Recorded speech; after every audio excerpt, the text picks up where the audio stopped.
Uric acid क्यों हो जाता है, गठिया क्यों हो जाता है, संधिवात क्यों हो जाता है, और इसके ऊपर हमें क्या परहेज रखना चाहिए, इसमें कौन से फ्रूट्स वेजिटेबल्स खाने चाहिए, कौन से खाने नहीं चाहिए, और हम इसको घर में बैठ के कैसे ठीक कर सकते हैं। तो दोस्तों चलिए इस वीडियो में पूरा डिटेल इसके ऊपर जान लेते हैं, और मैं वादा करता हूं कि ये वीडियो देखने के बाद आपका यूरिक एसिड का लेवल हमेशा मेंटेन रहेगा, वो कभी भी बढ़ेगा नहीं, इसकी पूरा गारंटी है। लेकिन अगर आप टोटल हेल्थ यूट्यूब चैनल पे नए हैं तो दोस्तों प्लीज सब्सक्राइब करना, लाइक करना, आपकी टीम में शेयर भी करना। तो चलिए दोस्तों इस शानदार वीडियो की शुरुआत करते हैं। यूरिक एसिड, दोस्तों ये यूरिक एसिड होता क्या है? यूरिक एसिड सिंपल आपका यूरिन आपके बॉडी में रहता है, ये यूरिन का ही एक कंटेंट रहता है, उसको बोला जाता है प्यूरिन, और प्यूरिन को ही अगर वो मेटाबोलाइज हो जाता है तो उससे पैदा हो जाता है यूरिक एसिड। उसमें होता है कि कार्बन होता है, हाइड्रोजन होता है, नाइट्रोजन और ऑक्सीजन, ये एक सॉल्ट्स के रूप में इकट्ठा हो जाते हैं और उसको एसिड यूरेट्स बोला जाता है। और यही यूरेट्स आपके जैसे आपके ब्लड स्ट्रीम में ज्यादा बढ़ जाता है तो यही आपके ज्वाइंट में इकट्ठा हो जाते हैं और उससे ज्वाइंट पेन या गाउट पैदा हो जाता है। ये अगर ज्यादा ही बढ़ गया तो आपके किडनी में इकट्ठा होना शुरू हो जाता है और उससे किडनी की पथरी तैयार हो जाती है। तो दोस्तों यही है यूरिक एसिड। तो ये अगर ज्यादा बढ़ गया तो उस पेशेंट को बहुत ज्यादा परेशानी हो जाती है, स्वेलिंग हो जाता है, घुटनों पे स्वेलिंग आना, सूजन आना, तकलीफ, खड़ा रहने के लिए तकलीफ होना, इससे बहुत ज्यादा सिम्टम्स है जो कि तकलीफ वाले होते हैं पेशेंट को। तो अब ये यूरिक एसिड बढ़ता क्यों है इसके ऊपर हम थोड़ा सा बात कर लेंगे। अगर आप देखेंगे तो ज्यादा अल्कोहल कंजम्पशन करेंगे ना तो यूरिक एसिड की मात्रा ज्यादा बढ़ जाती है, क्योंकि इसमें प्यूरिन है। अल्कोहल ज्यादा पिएंगे, अल्कोहल ज्यादा ड्रिंक करेंगे तो यूरिक एसिड का प्यूरिन डेरिवेटिव ज्यादा बढ़ जाता है और उससे अल्टीमेट डैमेज हो जाता है पूरा। तो आप अल्कोहल का सेवन बहुत ही कम या ना के बराबर करें। तो दोस्तों ये हो गया। दूसरा बात है, अगर आप फैटी है, अगर आपका वजन ज्यादा बढ़ रहा है तो ज्यादा चांसेस है यूरिक एसिड बढ़ने का। दोस्तों इसमें मैंने बोला प्यूरिन है, प्यूरिन डेरिवेटिव्स वाले आप कोई भी फूड हो वो आप खाना बंद करें। उसमें जैसे कि उसमें रेड मीट आएगा, चिकन मटन आएगा, वो सब आपको बंद करना पड़ेगा, उससे आपका यूरिक एसिड ज्यादा बढ़ जाता है।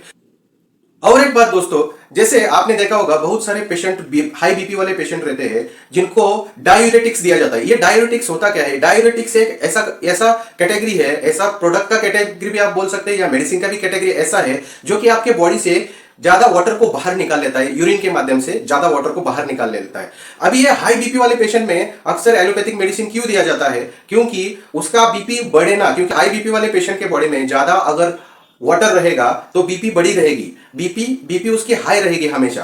तो वो बीपी को लो करने के लिए डायरेटिक्स दिया जाता है, उससे ज्यादा यूरिन पास हो जाता है और बॉडी हल्का रहता है। लेकिन इसका एक साइड इफेक्ट हो जाता है कि यूरिक एसिड की मात्रा बहुत ज्यादा बढ़ जाती है। अगर आप देखेंगे तो इसका मेडिकेशन भी है। आपने ये भी फील किया होगा कि जब भी आप चाय ज्यादा पीते हैं तो आपको बार बार यूरिन के लिए जाना पड़ता है, यूरिनेशन के लिए जाना पड़ता है। तो ये क्यों हो जाता है? क्योंकि चाय में भी एक प्रॉपर्टी है, उसको बोला जाता है डायरेटिक्स, जो कि आपका यूरिन जल्दी पास आउट कर लेती है। ठीक है, तो दोस्तों ये सभी चीजों को आपको अवॉइड करना है। अभी देखना आपकी बहुत सारे आपको ऐसा सुनने में आएगा कि ये सब्जी नहीं खानी, वो सब्जी नहीं खानी, और वेजिटेबल्स अगर आप है तो उसके बारे में बहुत सारा मिसअंडरस्टैंडिंग है। लेकिन मैं आपका ये मिसअंडरस्टैंडिंग क्लियर कर दूं, से वेज खाते हैं तो दोस्तों आपको यूरिक एसिड की चिंता करने की जरूरत नहीं है, क्योंकि कोई भी ऐसा वेजिटेबल्स नहीं है उससे बहुत ज्यादा मात्रा में यूरिक एसिड बढ़े एज कंपेरेटिव आप अगर रेड मीट का सोचेंगे, आप नॉनवेज सोर्स का सोचेंगे। तो अगर आप वेजिटेबल्स है तो निश्चिंत रहना, भले आप कोई भी खाइए, उससे बहुत ज्यादा मात्रा में कभी नहीं बढ़ेगा, वो आपको लाभ ही देगा, उससे ज्यादा आपकी हानि नहीं होगी। तो घर में बैठ के भी आप ठीक कर सकते हैं, सप्लीमेंट लेके भी ठीक कर सकते हैं,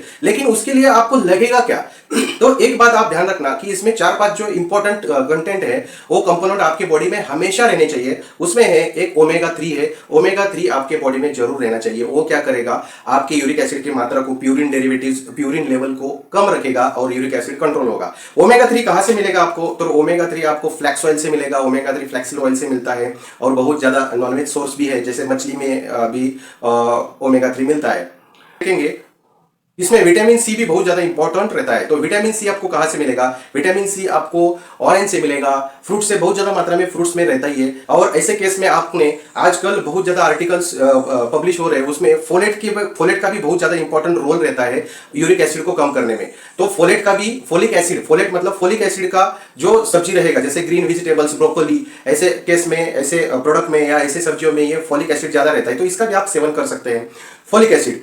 और एक इंपॉर्टेंट जो है कि हल्दी, करक्यूमिन। दोस्तों हल्दी में भी बहुत ज्यादा ऐसे गुणधर्म रहते हैं जो कि आपका यूरिक एसिड बहुत ज्यादा मात्रा में वो उसको कम कर सकता है। आपका ब्लड स्ट्रीम में जो यूरिक एसिड बढ़ गया उसको कम करने में हल्दी बहुत ही ज्यादा इंपॉर्टेंट है। और एक दोस्तों आप देखेंगे कि विटामिन B12 भी most important factor, most important role अदा करता है आपका यूरिक एसिड कम करने में। और अगर आप विटामिन B3 का अगर ज्यादा सेवन कर रहे हैं तो इसको आप प्लीज अवॉइड करें, क्योंकि इससे क्या हो जाता है, इससे थोड़ा सा यूरिक एसिड आपका बढ़ने के ज़्यादा चांसेस हो जाते हैं। तो आप क्या करना कि आप विटामिन B12 का सेवन करना, लेकिन B3 को आप अवॉइड करना। इसके ऊपर हम अभी कौन सा सप्लीमेंट दे देंगे। तो यूरिक एसिड अगर बढ़ गया तो आपको अभी पता चला होगा कि पूरा डैमेज हो जाता है यूरिक एसिड बढ़ने से। जॉइंट में वो यूरिक एसिड जाके इकट्ठा हो जाता है, किडनी में जाके इकट्ठा हो जाता है। तो पहले तो हमें ऐसे पेशेंट का यूरिक एसिड जो इकट्ठा हो गया उसको निकालना जरूरी है और उनकी आदतें सुधारनी जरूरी है। जैसे कि रेड मीट नहीं खाना, अल्कोहल नहीं ज्यादा अल्कोहल नहीं पीना, उसके साथ कोई निकोटीन वाला सिगरेट वगैरह वो भी नहीं करना, उसमें भी चांसेस होते हैं कि ज्यादा यूरिक एसिड बढ़ने के। तो अच्छा हैबिट्स, गुड बिहेवियर करना, पूरा एकदम गुड हैबिट्स रखना। तो इसके साथ अभी जैसे मैंने बोला आपको विटामिन सी के लिए अपने पास कौन सा है, तो विटामिन सी के लिए वेस्टिज का अगर सप्लीमेंट आप देखेंगे तो विटामिन सी के लिए आंवला है, गैनोडर्मा है और सीबोक्टोन है। लेकिन मैं आपको कहना चाहूंगा कि यूरिक एसिड कम करने के लिए फ्रूट्स में बेरीज बहुत ही ज्यादा बढ़िया काम रोल प्ले करता है। तो अपने पास वेस्टिज का बेरीज भी है और उसमें विटामिन सी भी है।